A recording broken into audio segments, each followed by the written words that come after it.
புலம்பெயர்ந்த தமிழர்கள் இங்கு மேல் மாடிகளை கட்டுவதை விடுத்து முதலீடுகள் செய்வதற்கு முன்வர வேண்டும். ஸ்ரீதரன் எம்பி கோரிக்கை.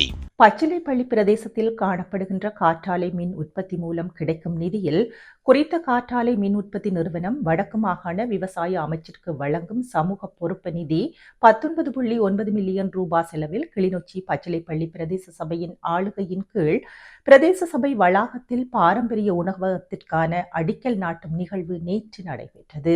இதன்போது பாராளுமன்ற உறுப்பினர் சிவஞானம் ஸ்ரீதரன் உரையாற்றியிருந்தார். புலம்பெயர்ந்து வாழ்கின்றவர் இங்கு மேல் மாடிகளை கட்டுவதை விடுத்து முதலீடுகள் செய்வதற்கு முன்வர வேண்டும்.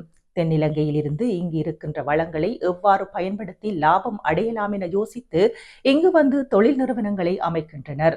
ஆனால் எமது புலம்பெயர்ந்த உறவுகள் கோடிக்கணக்கில் காணிகளை வாங்கிவிட்டு அதில் மேல் மாடிகளை கட்டிவிட்டு வெளிநாட்டில் இருக்கின்றார்கள். இவ்வாறான முதலீடுகள் செய்வதன் மூலம் எமது பிரதேசத்தில் உள்ளவர்களுக்கும் தொழிலை வழங்கி எமது பாரம்பரியத்தை முன்னெடுத்து செல்ல முடியும் என தெரிவித்திருந்தார்.